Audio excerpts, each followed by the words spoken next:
Subscribe now and press the bell icon. Never miss an update. My dear students, good morning. आपको Spark Chemistry Classes YouTube channel पे आपका स्वागत है। आज हम लोग इस वीडियो में क्रिस्टलाइन सॉलिड के जो बचा हुआ पार्ट्स था उसके बारे में पढ़ेंगे।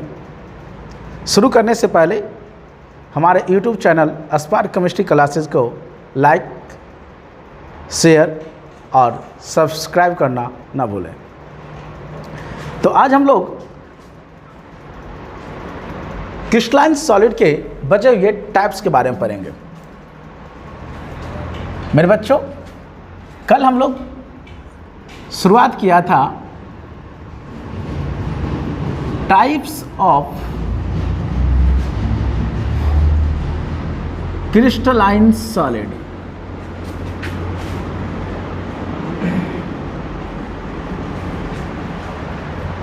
बताया गया कि क्रिस्टलाइन सॉलिड 4 प्रकार के थे। एक था मॉलिक्यूलर सॉलिड, दूसरा था आयनिक सॉलिड और तीसरा मेटालिक सॉलिड और लास्ट कोवैलेंट सॉलिड या इसी को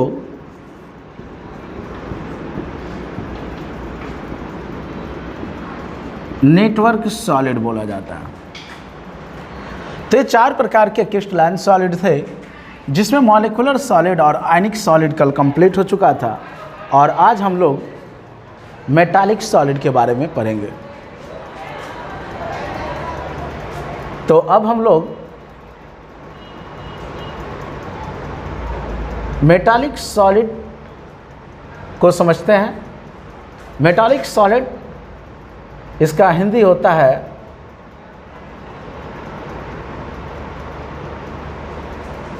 धात्विक ठोस।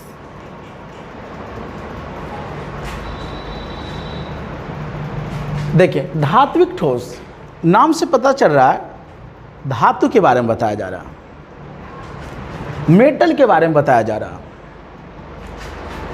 तो सबसे पहले समझे कि मेटल क्या है।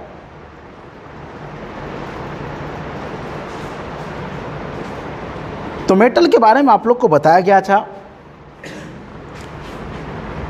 कि electropositive element, electropositive element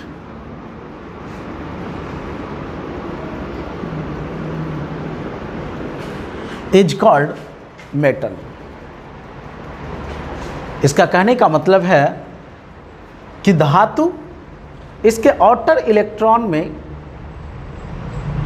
1, 2, 3 outer cell में इलेक्ट्रॉन की संख्या 1, 2, 3 होता है और वो 1, 2, 3 इलेक्ट्रॉन जो होते हैं उसको त्याग कर देता है और त्याग करेगा तो उस पर पॉजिटिव चार्ज आएगा, अर्थात वो केटायन का निर्माण करेगा। तो इलेक्ट्रॉन को त्यागने के बाद उस पर पॉजिटिव चार्ज आता है। तो वैसा तत्व जो विद्युत धनात्मक हो उसी को हम लोग कहते हैं मेटल। ध्यान रहे, इलेक्ट्रोपॉजिटिव एलिमेंट, विद्युत धनात्मक तत्व धातु कहलाता है। तो मेटल जो होते हैं वो इलेक्ट्रोपॉजिटिव एलिमेंट होते हैं।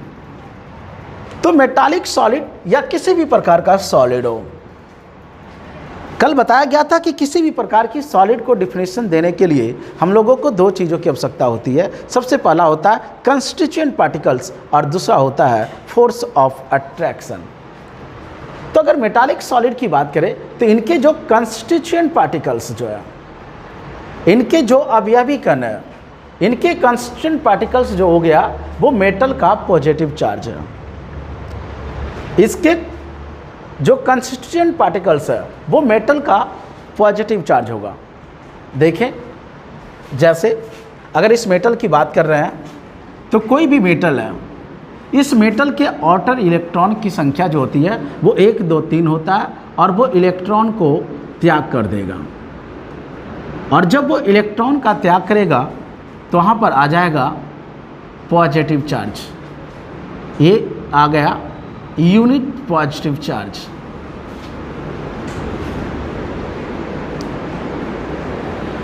और ये जो यूनिट पॉजिटिव चार्ज जो आया है, ये जो मेटल का पॉजिटिव चार्ज है,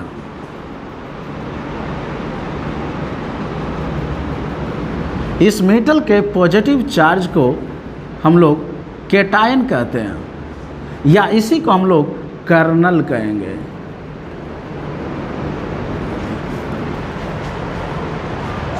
ध्यान रहे, मेटल के पॉजिटिव आयन जो होता है, मेटल का जो पॉजिटिव चार्ज है, उस मेटल के पॉजिटिव चार्ज को कर्नल कहा जाता है।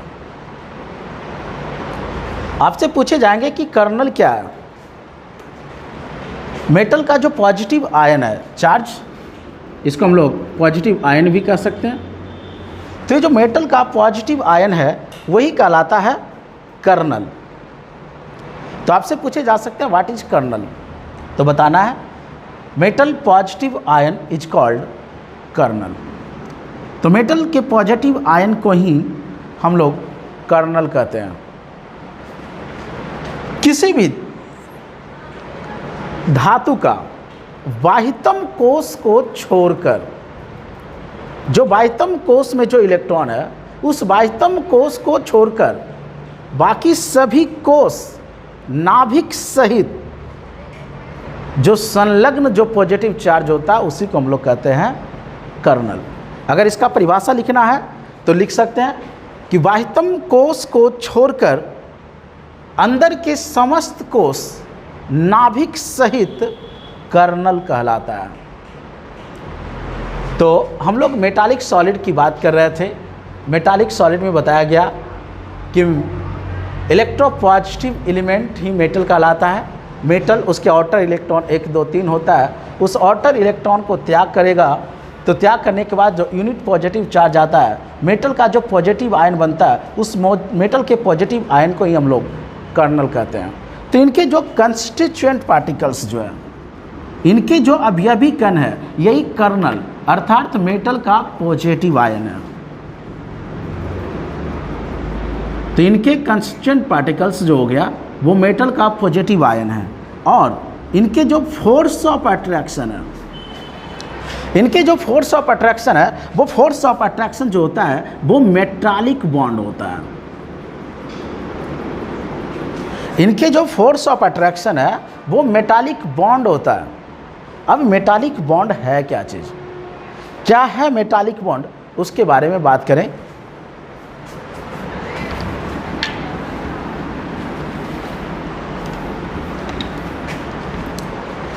तो देखिए, ये जो मेटल है, इस मेटल के पॉजिटिव आयन जो होते हैं वो उस मेटल के फ्री इलेक्ट्रॉन के साथ बंधे होते हैं। मेटल का जो पॉजिटिव आयन होता है अर्थात जो कर्नल है, ये कर्नल जो है वो फ्री इलेक्ट्रॉन के साथ बंधे होते हैं। तो आकर्षण का वैसा बल जो कर्नल अर्थात मेटल का पॉजिटिव आयन इलेक्ट्रॉन से बंधा होता है, जिस बल के कारण मेटल का पॉजिटिव आयन और इलेक्ट्रॉन आपस में बंधे होते हैं, उसी को हम लोग कहते हैं मेटालिक बॉन्ड। ध्यान रहे, इस मेटालिक सॉलिड में जो आकर्षण का बल जो होता है वो मेटालिक बॉन्ड होता है। मेटालिक बॉन्ड का मतलब है कि मेटल का पॉजिटिव आयन जो है वो फ्री इलेक्ट्रॉन से बंधा है। तो मेटल का पॉजिटिव आयन जब इस फ्री इलेक्ट्रॉन से बंधे हैं तो उस आकर्षण के बल को हम लोग कहते हैं मेटालिक बॉन्ड। तो किसी भी प्रकार की ठोस को परिभाषा देने के लिए हम लोगों को ये दो चीज़ों की आवश्यकता होती थी। एक होता था कंस्टिट्यूएंट पार्टिकल्स और दूसरा होता था फोर्स ऑफ अट्रैक्शन। तो कंस्टिट्यूएंट पार्टिकल्स की अगर बात करें तो कंस्टिट्यूएंट पार्टिकल्स जो है वो मेटल का पॉजिटिव आयन है, और यदि फोर्स ऑफ अट्रैक्शन की बात करें तो इसके force of attraction metallic bond है। तब इन दोनों की सहायता से हम लोग परिभाषा दे सकते हैं कि वैसा ठोस, धात्विक ठोस का परिभाषा आप लिख सकते हैं कि वैसा ठोस जिसमें मेटल का पॉजिटिव आयन मेटालिक बॉन्ड के द्वारा बंधे होते हैं, तो वैसे ठोस को हम लोग कहते हैं मेटालिक सॉलिड। ध्यान रहे, मेटल का पॉजिटिव आयन मेटालिक बॉन्ड के द्वारा बंधे होते हैं, तो उस प्रकार के ठोस को हम लोग कहते हैं मेटालिक सॉलिड। जैसे अगर एग्जाम्पल की बात करें तो इनके एग्जाम्पल सभी प्रकार के धातु हो सकता है। जैसे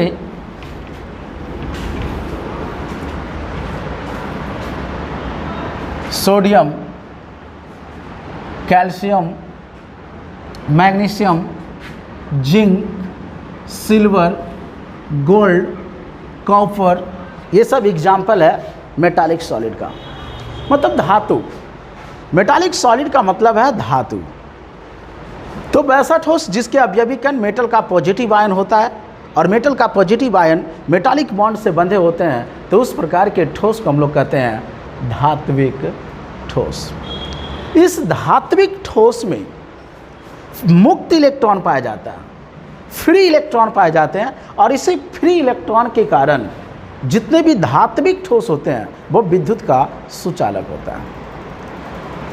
इन धात्विक ठोस के पास मुक्त इलेक्ट्रॉन होते हैं, फ्री इलेक्ट्रॉन होता है, और उसी फ्री इलेक्ट्रॉन के कारण ये लोग विद्युत का सुचालक होता है। ये जो धात्विक ठोस है वो द्रवित अवस्था में भी और ठोस अवस्था में भी, दोनों में इसके पास मुक्त इलेक्ट्रॉन पाया जाता है, इसलिए यह दोनों अवस्था में विद्युत का सुचालक होता है। जबकि आयनिक सॉलिड की बात करें, कल हम लोग देखा था आयनिक सॉलिड, उसमें अगर वो ठोस अवस्था में होता है तो ठोस अवस्था में उसके आयन जो होते हैं वो बंधे होते हैं, और बंधे होने के कारण वहाँ पर आयन ठोस अवस्था में मूव नहीं करता है, इसलिए आयनिक ठोस जो होता है वो ठोस अवस्था में विद्युत का कुचालक होता है। लेकिन अगर धात्विक ठोस की बात करें तो ये ठोस अवस्था में भी इसके पास मुक्त इलेक्ट्रॉन होते हैं, गतिशील इलेक्ट्रॉन होता है, इसलिए यह ठोस अवस्था के साथ साथ गलित अवस्था दोनों में ये विद्युत का सुचालक होता है। अब अगर इसकी प्रॉपर्टीज की बात करें, प्रॉपर्टीज ऑफ मेटालिक सॉलिड।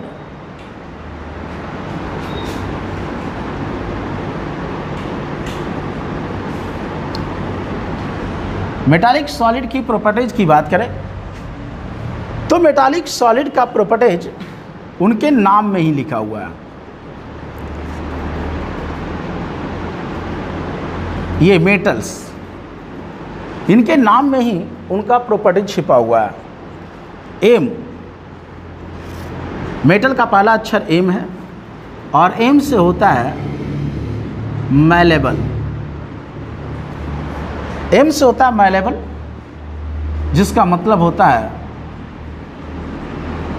आघातवर्ध। आघातवर्ध, आघातवर्ध कहने का मतलब है कि किसी भी धातु का जो सीट है उसको हथौड़े से पीटा जाए तो वो चूर ना हो। हथौड़े से पीटने पर धातु एक सीट का निर्माण करेगा, उसको जिस रूप में ढालना है उस रूप में ढाला जा सकता है। उसको हैमरिंग करने पर यह क्रेक ना हो, टूटे नहीं। तो यह है मैलेबल। और दूसरा है ई, और ई का मतलब होता है इलेक्ट्रॉन डोनर।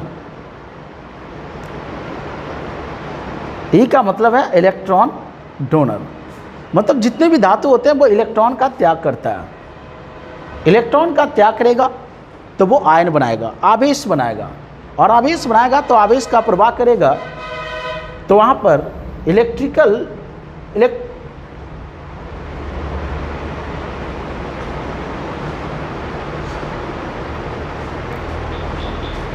इलेक्ट्रिसिटी को कंडक्ट करेगा। ये विद्युत का चालन करेगा, और विद्युत का जो चालन करता है उसी को हम लोग कहते हैं गुड कंडक्टर ऑफ इलेक्ट्रिसिटी।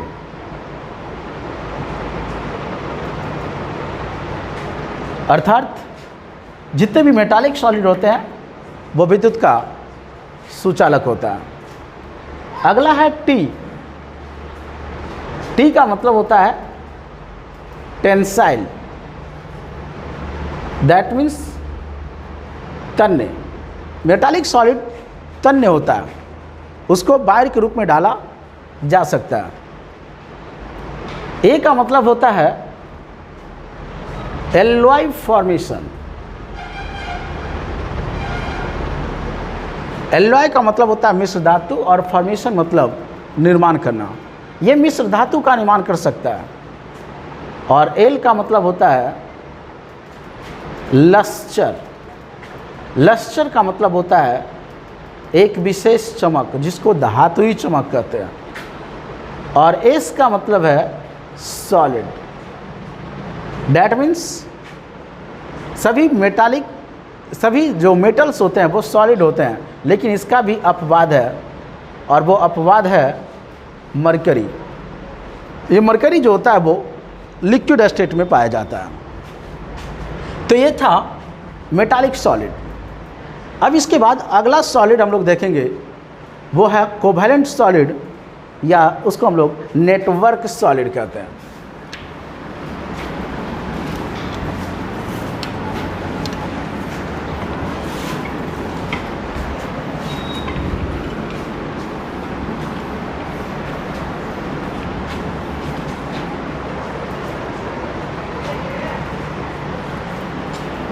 तो अगला और लास्ट सॉलिड जो है वो है कोवैलेंट सॉलिड, या इसी को बोला जाता है नेटवर्क सॉलिड।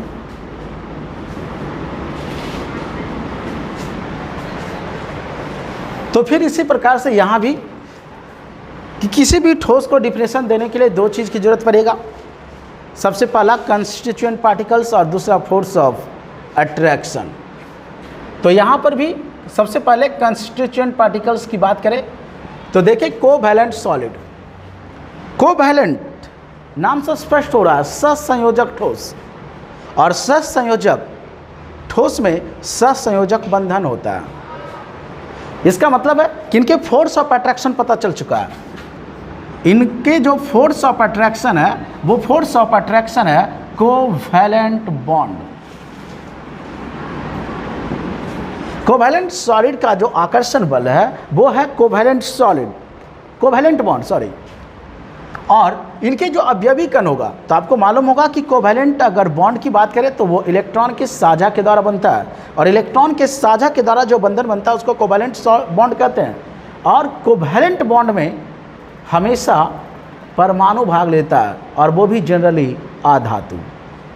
तो यहाँ से हमको कंस्टिट्यूएंट पार्टिकल्स पता चल गया कि इनके कंस्टिट्यूएंट पार्टिकल्स जो है वो होगा कोई परमाणु, लेकिन जनरली ये लोग जो होते हैं वो आधातु होते हैं, जनरली नॉन मेटल। तो यहाँ से हम लोगों को दोनों चीज़ पता चल चुका है कि अवयवी कण परमाणु है और फोर्स ऑफ अट्रैक्शन जो है वो कोवैलेंट बॉन्ड है। तो जब ये दो चीज़ पता चल जाए तो किसी भी ठोस का डिफिनेशन हम लोग दे सकते हैं।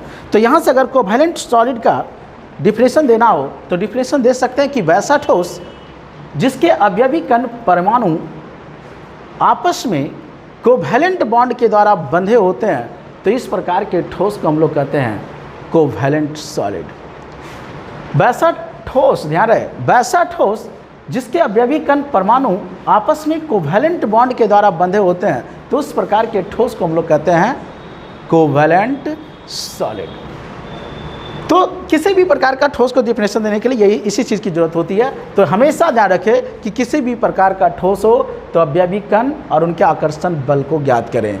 ये दोनों चीज़ पता चल जाएगा तो परिभाषा आराम से दिया जा सकता है। तो अगर जैसे इसका एग्जाम्पल की बात करें तो इसके एग्जाम्पल हो जाएंगे डायमंड, ग्रेफाइट,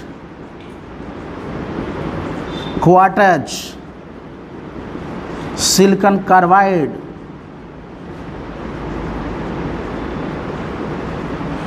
जर्मेनियम, ये सब कोवैलेंट सॉलिड का उदाहरण है।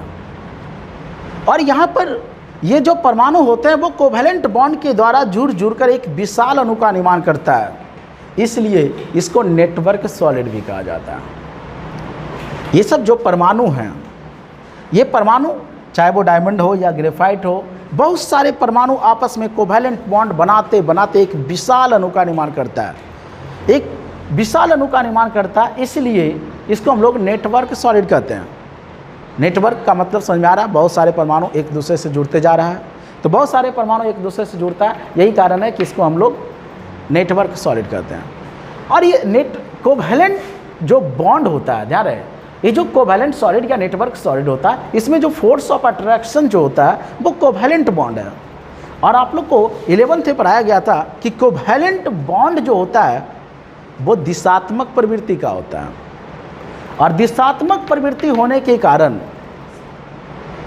ये दिशात्मक प्रवृत्ति होने के कारण यहाँ पर जो उनके परमाणु जो होते हैं वो प्रबल रूप से जुड़े होते हैं, और यही कारण है कि ये लोग जितने भी कोवेलेंट सॉलिड होते हैं वो अत्यंत कठोर होते हैं, अत्यंत कठोर होते हैं, क्योंकि ये दिशात्मक प्रवृत्ति होने के कारण प्रबल रूप से बंधे होते हैं, इसलिए इनका द्रव्यनांक और कथनांक भी उच्च होता है।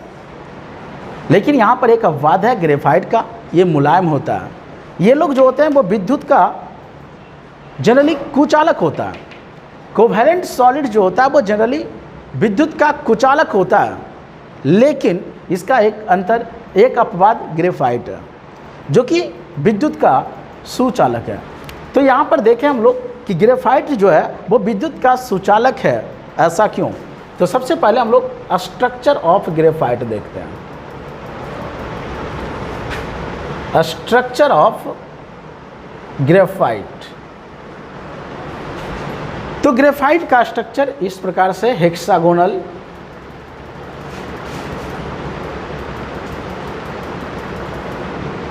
इस तरह से बहुत सारे कार्बन के परमाणु एक दूसरे से जुड़े होते हैं, एक बहुत ही विशाल अणु का निर्माण करता है, एक नेटवर्क सॉलिड का निर्माण करता है। बहुत सारे परमाणु आपस में इस तरह से जुड़ते जाते हैं, इस तरह से।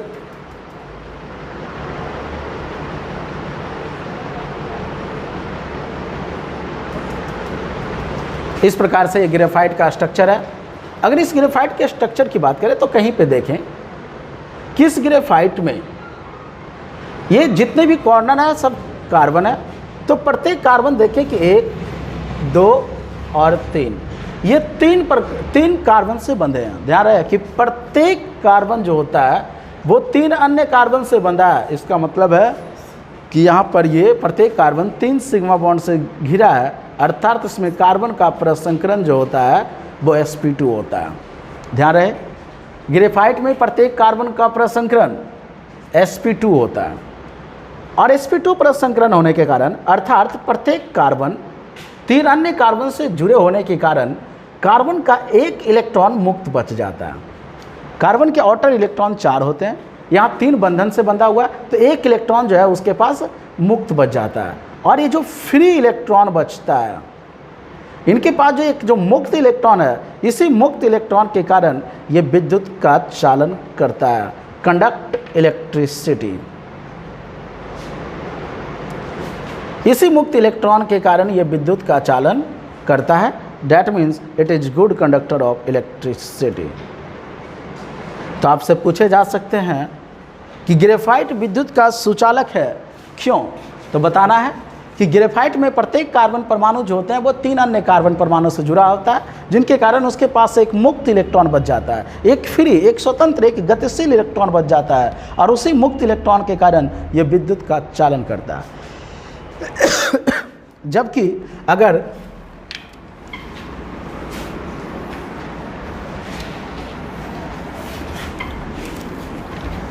अगर डायमंड की बात करें हम लोग, तो डायमंड का स्ट्रक्चर इस प्रकार से होता है।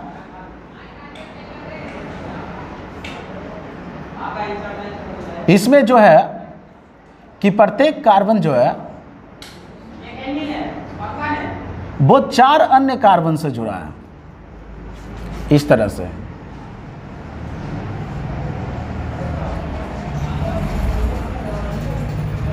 इस तरह से होता है। तो इसमें देखें कि अगर प्रत्येक कार्बन की बात करें तो वो 4 अन्य कार्बन से जुड़ा है, और जब 4 अन्य कार्बन से जुड़ा है अर्थात उसमें कार्बन का प्रसंकरण sp3 है, और जब 4 अन्य कार्बन से जुड़ा है इसका मतलब है कि इसके पास कोई भी मुक्त इलेक्ट्रॉन बचा नहीं, और जब मुक्त इलेक्ट्रॉन बचा नहीं इसका मतलब है कि ये विद्युत का कुचालक होता है।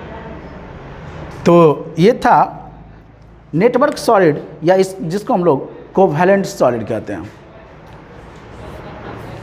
तो इस प्रकार से ये क्रिस्टलाइन सॉलिड के चारों टाइप्स हो गया कंप्लीट। सबसे पहला हम लोग कल देखा था मॉलिक्यूलर सॉलिड, उसके बाद आयनिक सॉलिड, और आज देखा हम लोग मेटालिक सॉलिड, और फिर कोवैलेंट सॉलिड।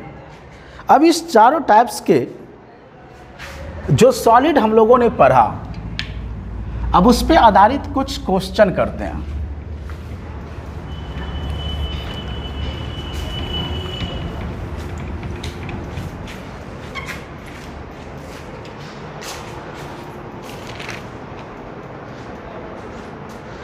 क्वेश्चन है,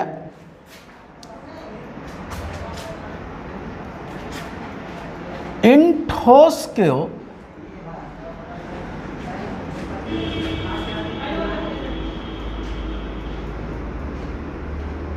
गलनांक के बढ़ते क्रम में व्यवस्थित करें।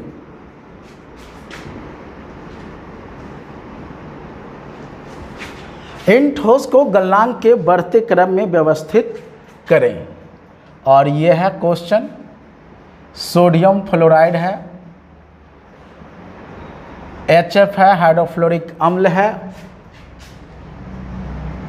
HCl है, और डाइक्लोरीन है। ये 4 प्रकार का ठोस दिया है और बोल रहा है कि इसको गलनांक के बढ़ते क्रम में व्यवस्थित कीजिए। तो गलनांक के बढ़ते क्रम में व्यवस्थित करने के लिए सबसे पहले हम लोग को इसके बीच का जो फोर्स ऑफ अट्रैक्शन है उसको पता करना पड़ेगा। किसके बीच का जो फोर्स ऑफ अट्रैक्शन है वो क्या है, क्योंकि फोर्स ऑफ अट्रैक्शन जब तक पता नहीं चलेगा, जब तक हम लोग को ये पता नहीं चल पाएगा कि किस में आकर्षण बल ज़्यादा है, आकर्षण बल कम है, तो किसका द्रव्यनांक और किसका गलनांक ज़्यादा होगा। तो गलनांक को पता करने के लिए सबसे पहले हम लोग को फोर्स ऑफ अट्रैक्शन की जरूरत पड़ेगा। तो देखते हैं कि सोडियम सब में कौन सा बल लग रहा है। तो सबसे पहला देखें कि अगर सोडियम फ्लोराइड है तो देखें कि एक सोडियम एक धातु है जो इलेक्ट्रॉन का त्याग करेगा, और एक अधातु है जो इलेक्ट्रॉन को ग्रहण करेगा। तो इस तरह से हम लोगों ने देखा कि ये जो सोडियम फ्लोराइड है, ये सोडियम फ्लोराइड एक प्रकार का आयनिक सॉलिड है, और जब ये आयनिक सॉलिड है इसका मतलब है कि इसके बीच का जो बॉन्ड है वो आयनिक बॉन्ड है, और आयनिक बॉन्ड में धन आयन और ऋण आयन के बीच में जो बल लगता है वो बहुत ही स्ट्रॉन्ग फोर्स इलेक्ट्रोस्टैटिक्स फोर्स लगता है। तो यहाँ पर जो फोर्स लग रहा है वो इलेक्ट्रोस्टैटिक्स फोर्स लग रहा है। जबकि अगर HF की बात करें तो HF में क्या है कि किसी भी अणु का हाइड्रोजन जो है अधिक ऋणात्मक तत्व फ्लोरीन के साथ जुड़ा है। डैट मीन्स यहाँ पर हाइड्रोजन बॉन्ड बन रहा है,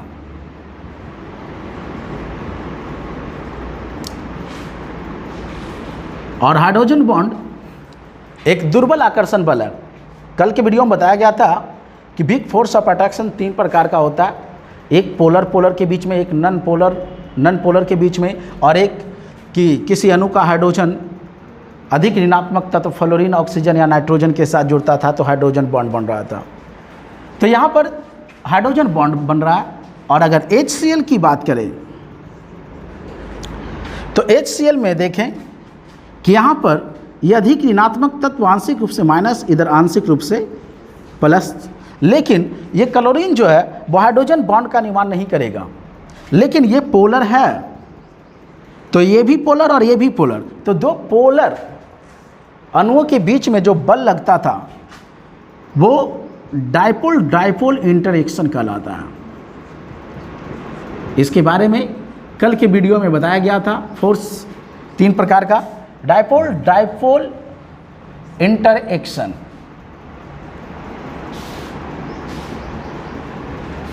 जबकि अगर क्लोरीन की बात करें तो इस क्लोरीन में 2 क्लोरीन आपस में जुड़ा है कोवैलेंट बॉन्ड के द्वारा। यहाँ पर इलेक्ट्रॉन का शेयर हुआ है, लेकिन दोनों में से कहाँ पॉजिटिव और कहाँ नेगेटिव पता नहीं चल रहा है। इसका मतलब है कि ये दोनों पोलर नहीं है, नन पोलर है। और 2 नन पोलर मॉलिक्यूल के बीच में जो फोर्स ऑफ अट्रैक्शन होता है वो कल बताया गया था कि दुर्बल बल, डिस्पर्सन फोर्स या लंदन फोर्स लगता है। डिस्पर्सन फोर्स या लंदन फोर्स लगता है। तब इसके सहायता से ये चारों फोर्स जब पता चल गया तब इसकी सहायता से हम लोग बता सकते हैं कि कहाँ पर आकर्षण का बल स्ट्रांग है और कहाँ पर आकर्षण का बल वीक है। तो अगर आकर्षण की बल की बात करें तो सबसे स्ट्रांग अट्रैक्शन फोर्स है इलेक्ट्रोस्टैटिक फोर्स और सबसे दुर्बल होता है लंदन फोर्स। तो अब अगर इसका गलनांक का बढ़ते क्रम में सजाना है, order of melting point, increasing order of melting point, melting point को अगर इंक्रीजिंग ऑर्डर में सजाना है तो सबसे कम अगर किसी का गलनांक है तो वो है क्लोरीन का, क्योंकि यहाँ पर दुर्बल आकर्षण बल लंदन बल है। फिर उसके बाद उससे ज़्यादा, अब देखिए हाइड्रोजन बॉन्ड जो होता है वो डायपोल और डिस्पर्सन फोर्स की तुलना में प्रबल फोर्स ऑफ अट्रैक्शन है। तो इसके बाद इससे थोड़ा सा प्रबल होता है डायपोल इंटरेक्शन अर्थात HCl, और उससे ज़्यादा HF का जो है वो HCl से ज़्यादा इसलिए है क्योंकि HF में हाइड्रोजन बॉन्ड का निर्माण हो रहा है और हाइड्रोजन बॉन्ड जो है वो इन दोनों की तुलना में प्रबल फोर्स ऑफ अट्रैक्शन है। तो सबसे ज़्यादा हो जाएगा सोडियम फ्लोराइड में। इस तरह से ये इंक्रीजिंग ऑर्डर है उनके गलनांक का, मेल्टिंग पॉइंट का। तो ये था क्वेश्चन कि गलनांक के बढ़ते क्रम में अगर व्यवस्थित करना है तो सबसे ज़्यादा गलनांक होगा आयनिक कंपाउंड का और सबसे कम होगा नन पोलर मॉलिक्यूलर सॉलिड का, उसके बाद पोलर का और उससे ज़्यादा हाइड्रोजन बॉन्डेड मॉलिक्यूलर सॉलिड का। कल ये 3 प्रकार का सॉलिड बताया गया था। ये तीनों जो है वो मॉलिक्यूलर सॉलिड ही है, ये तीनों जो है वो मॉलिक्यूलर सॉलिड है। और मॉलिक्यूलर सॉलिड जो होता था वो 3 प्रकार का होता था, वो फोर्स ऑफ अट्रैक्शन के आधार पर। एक था नन पोलर, एक था पोलर और एक था हाइड्रोजन बॉन्डेड मॉलिक्यूलर सॉलिड। तो इस प्रकार से अब अगला क्वेश्चन,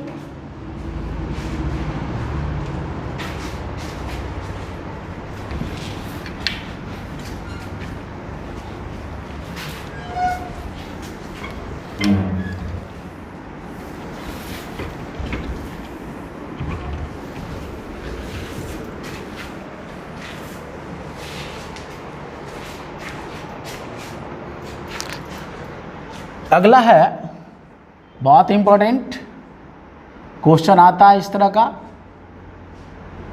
निम्न ठोस को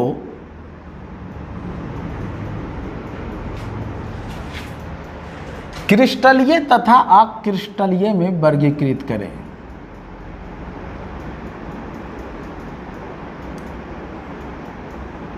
क्रिस्टलीय तथा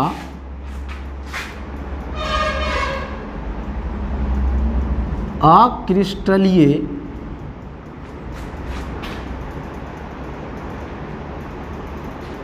ठोस में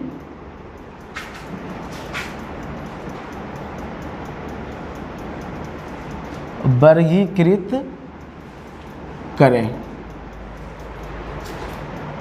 और क्वेश्चन है पॉली यूरेथीन, NCERT का क्वेश्चन है ये। नेफ्थैलीन,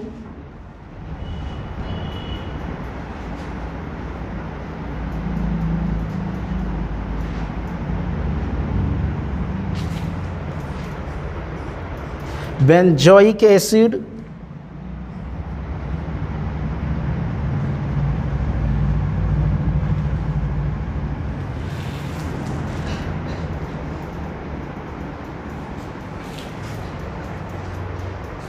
टेफ्लॉन,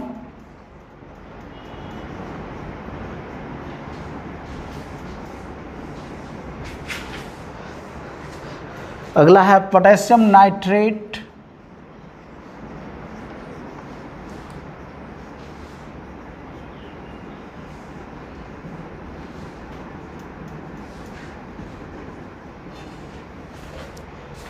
अगला है सेलोफेन,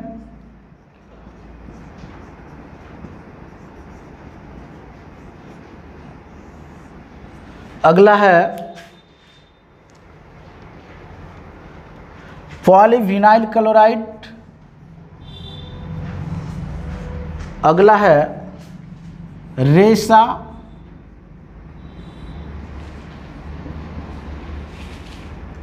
कांच फाइबर ग्लास जिसको बोलते हैं, और अगला है तांबा। ये क्वेश्चन है और बोल रहा है कि इसको क्रिस्टलीय और अक्रिस्टलीय ठोस में बांटना है कि कौन क्रिस्टलीय और कौन अक्रिस्टलीय। तो देखते हैं हम लोग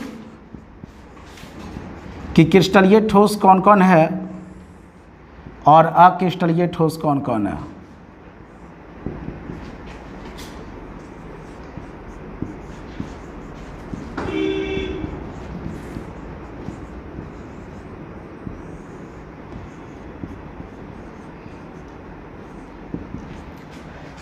तो सबसे पहला पॉलीयूरेथीन।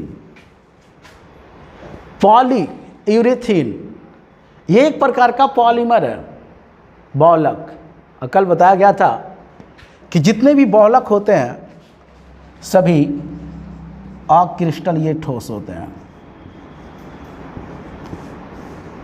तो ये है अक्रिस्टलीय ठोस। अगला है नेफ्थलीन। ये नेफ्थलीन, इसमें कार्बन परमाणु आपस में जुड़ कर कोवेलेंट बॉन्ड के द्वारा आपस में जुड़ करके नेफ्थलीन का निर्माण करता है, जिसका साइज ज़्यादा होता है। ये एक प्रकार का मॉलिक्यूलर सॉलिड है। तो ये एक प्रकार का क्रिस्टलीय ठोस है।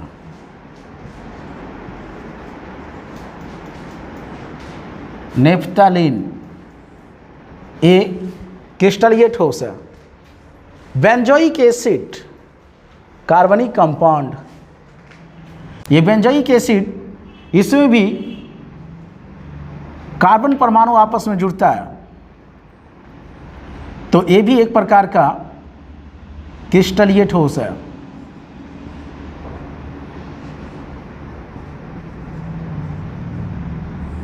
बेंजोइक एसिड क्रिस्टलीय ठोस।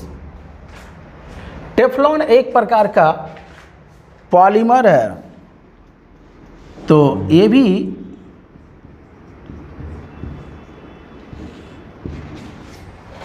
अक्रिस्टलीय ठोस है।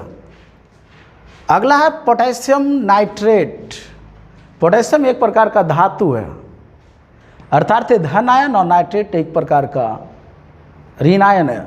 तो धन आयन और ऋण आयन के बीच में जो कंपाउंड बनेगा वो आयनिक कंपाउंड कहलाएगा।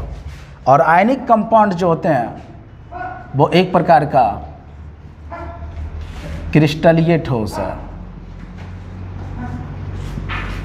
तो ये पोटेशियम नाइट्रेट भी क्रिस्टलीय ठोस है। सेलोफेन ये भी अक्रिस्टलीय ठोस है।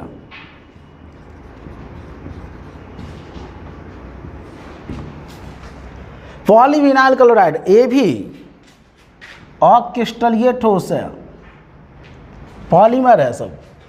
रेसा कांच फाइबर ग्लास है। इसमें अवयवी कणों की व्यवस्था नियमित नहीं होती है, तो अक्रिस्टलीय ठोस है।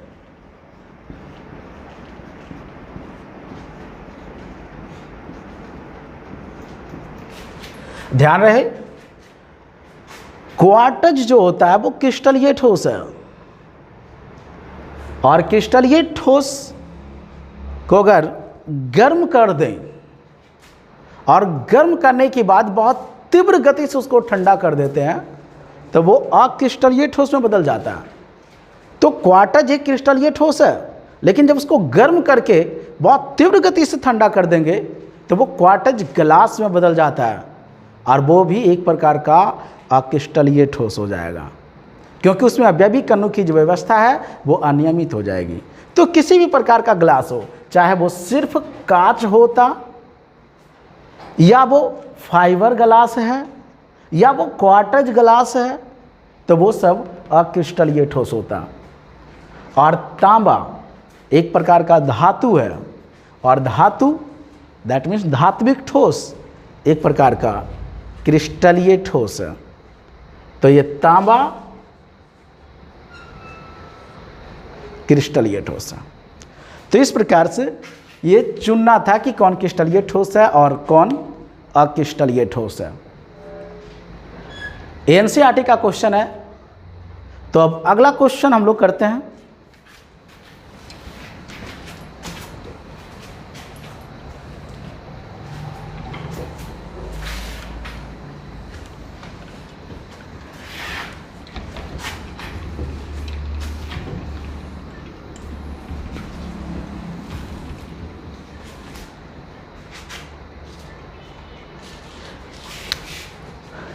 ऑब्जेक्टिव बहुत इंपॉर्टेंट, 10+2 में कई बार पूछा हुआ क्वेश्चन इस प्रकार का क्वेश्चन पूछे जाते हैं कि निम्न में कौन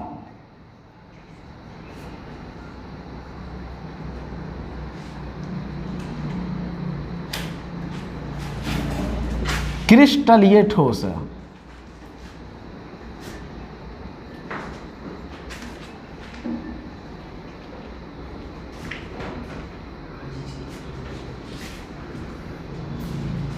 निम्न में कौन क्रिस्टलीय ठोस है? और ऑप्शन है निम्न में कौन अक्रिस्टलीय ठोस है? और ऑप्शन है हीरा, ऑप्शन बी है ग्रेफाइट, ऑप्शन सी है कांच, और ऑप्शन डी है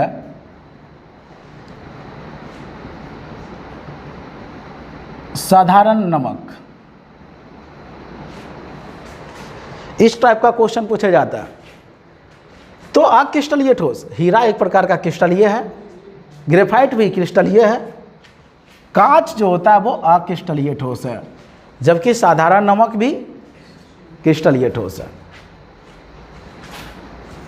अगला क्वेश्चन बहुत इंपॉर्टेंट, 10+2 में कई बार पूछा हुआ क्वेश्चन, हीरा में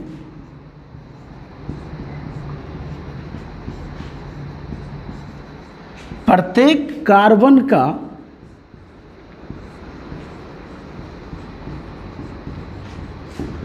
प्रसंकरण होता है,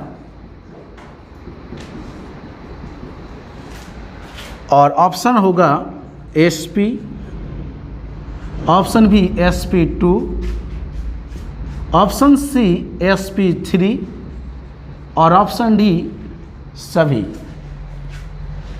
तो अभी पर बताया गया था कि हीरा में प्रत्येक कार्बन जो होता है वो 4 अन्य कार्बन से जुड़ा होता है, अर्थात उसमें कार्बन का प्रसंकरण Sp3 होता है।